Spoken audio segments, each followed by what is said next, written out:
Effectivement, c'est une condition, c'est-à-dire on a deux choix aujourd'hui en Europe et au sein de l'Union européenne, c'est plus d'Europe, donc définir des intérêts communs, définir une stratégie commune, définir quel chemin on veut suivre pour affronter la mondialisation, pour se renforcer encore plus dans la mondialisation. Mais l'option individuelle et l'option nationale n'est pas exclue. C'est-à-dire à un moment donné, il faut faire un choix, il ne faut pas rester à mi-chemin entre l'intérêt national et une volonté ou une volonté atténuée de coopérer en européen. Je crois qu'il faut déterminer ce qu'on veut. Et on est vraiment à la croisée des chemins aujourd'hui en Europe et depuis quelques années. Ce qu'on appelle la crise européenne, c'est un petit peu ça. Est-ce qu'on veut continuer à avancer ensemble et donc penser un destin commun, ou est-ce qu'on veut se séparer, et alors il faut en tirer toutes les conséquences. Pour avancer ensemble, reste aux Européens à savoir dans quelle direction, sur quels principes et au nom de quels intérêts. Et ce qui frappe parfois lorsque l'on regarde, notamment sur le plan commercial ou au niveau des échanges internationaux en premier lieu, la position et l'attitude des Européens sur la scène internationale, c'est qu'on a parfois l'impression que ceux-ci sont liés ensemble de fait parce qu'ils ont une politique commerciale commune, parce qu'ils forment une union douanière, mais que dans l'action sous-tendant cette politique commerciale, il manque parfois de boussole, de principes politiques guidant cette action. Et l'une des priorités, l'un des défis principaux pour l'Union européenne dans la mondialisation et pour les États membres, c'est de s'accorder sur un corpus de principes, de priorités politiques pouvant guider leur politique commerciale, leurs échanges internationaux, leur politique de développement, etc. On voit par exemple à l'heure actuelle, dans certains débats sur le projet de traité transatlantique, ou dans certains débats sur les accords de partenariat économique qui sont négociés très difficilement avec certains partenaires d'Afrique, des Caraïbes et du Pacifique, que les questions commerciales ne sont pas juste de l'échange, mais sont aussi éminemment politiques. Il y a des questions de développement, il y a des questions culturelles, il y a des questions de modèle social, des questions de système de normes, et que finalement l'Union européenne, son rôle vis-à-vis des États membres doit être justement d'arriver à défendre un certain nombre de priorités, à défendre et fixer un certain nombre de priorités politiques dans son rapport au monde, y compris dans le domaine des échanges internationaux. Alors, par principe, l'Union européenne, et c'est d'ailleurs l'une des premières plus-values que la construction européenne a apporté aux États membres, c'est de leur offrir une représentation commune, une position commune dans les échanges internationaux. La première fois que l'Europe intégrée en tant que telle est apparue comme un acteur dans les relations internationales, c'était dans les années 60, à un double titre. D'abord, lorsque dans les négociations du Kennedy Round, les États-Unis, pour la première fois, avaient en face d'eux non pas 6 pays européens, mais la communauté économique européenne de l'époque en tant que telle, c'est la première fois où le rapport de force sur le plan commercial en premier lieu a commencé à se rééquilibrer entre des pays européens et leurs partenaires transatlantiques. À la même époque se met en place aussi la politique européenne de coopération et d'aide au développement, et là encore un certain nombre de pays africains ont en face d'eux non plus d'anciennes puissances coloniales et puis des pays européens, mais la communauté européenne en tant que telle. Et donc l'un des premiers intérêts, l'une des premières plus-values de l'Union européenne encore aujourd'hui, c'est d'offrir aux Européens, sur les politiques qu'ils ont en commun, une représentation commune unique. Celle-ci peut leur offrir, a priori, plus de poids, plus d'influence, à condition, une fois de plus, que cette position commune soit sous-tendue par des priorités politiques, stratégiques et économiques clairement identifiées.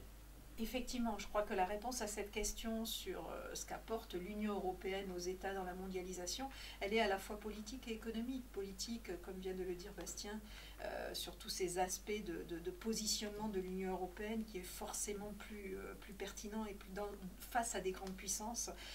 des pays individuels. Et puis il y a une dimension également économique, au sens où quand on est uni sur un marché unique avec des barrières qui sont moindres que quand on maintient des frontières, eh bien il est évident que l'activité économique est plus facile, les échanges y sont plus faciles, et même si on est en présence de pays relativement comparables sur le plan économique, il persiste entre les États membres un certain nombre de différences économiques qui peuvent, dont chacun peut tirer parti à condition d'avoir une stratégie bien définie au sein d'une Union européenne harmonisée et face à d'autres grandes puissances ou face à d'autres États dans la mondialisation. Donc ça, ce sont des aspects extrêmement importants, et les leviers dont dispose l'Union européenne par rapport à cela, eh bien, c'est quand c'est le cas au sein des organisations internationales de ne parler que d'une seule voix. On a cité l'OMC tout à l'heure et l'Union européenne qui est représentée à l'OMC et qui représente les États membres. Ce n'est absolument pas le cas dans un certain nombre d'organisations. On est aujourd'hui en pourparlers sur la réforme du FMI et le blocage au sein du Fonds monétaire international. C'est justement que les États européens, chacun pris séparément, ne veut pas céder de quote-part, ne veulent pas céder de droit de vote, alors même qu'on aurait peut-être intérêt à accepter cette réforme, accepter globalement de perdre des quote-parts. L'Union européenne resterait, si elle était représentée en tant que telle, resterait à égalité, voire avec des quote-parts supérieures à celles des États-Unis en la matière. Il est clair que les opinions publiques européennes ont vraiment évolué dans leur vision de la mondialisation ces dernières années, en particulier de la crise de 2008. Alors,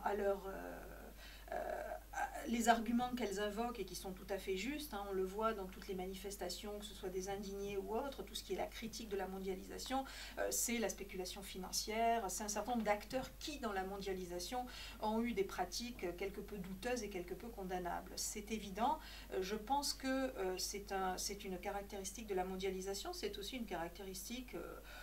de l'action humaine, si on a des lois, si on a des règles en général, et on le sait très bien, c'est pour cadrer un petit peu tout ça, parce que les comportements humains ne sont pas toujours éthiques, respectables, etc. Est-ce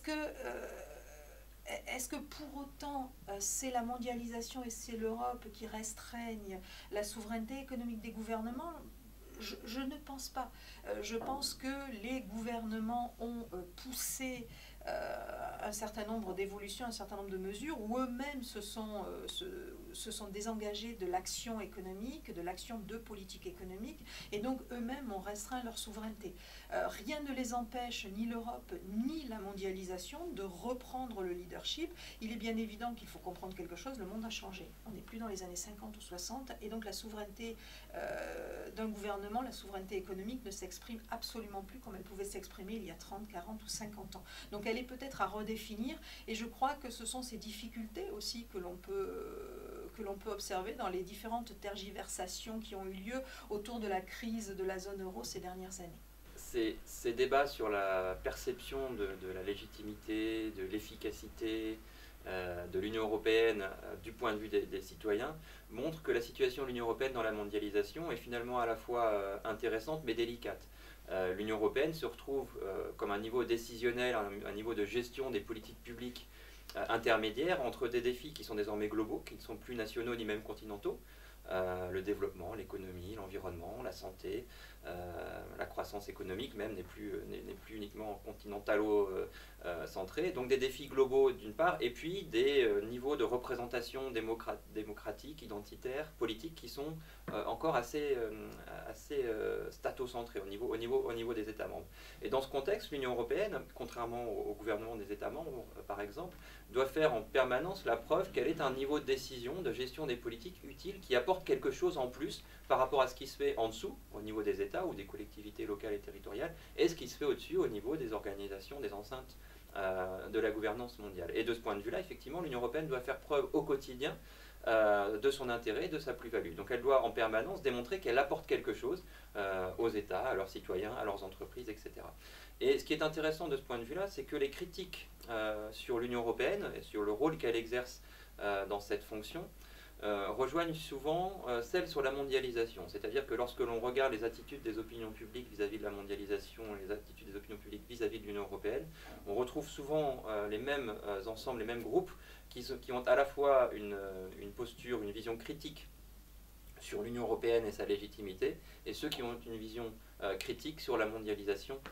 telle qu'elle va. Et dès lors, l'Union européenne se retrouve parfois souvent un petit peu amalgamée avec la mondialisation au sens plus large. Ce qui dénote que dans ce débat-là, les débats sur l'Union européenne et sur la mondialisation posent pour les citoyens des mêmes questions sur le rapport à l'ouverture ou à la fermeture, le rapport à l'extraversion ou à l'introversion, le rapport à la confiance en l'avenir ou au contraire la question d'un certain pessimisme sur le bien-être économique, social, etc.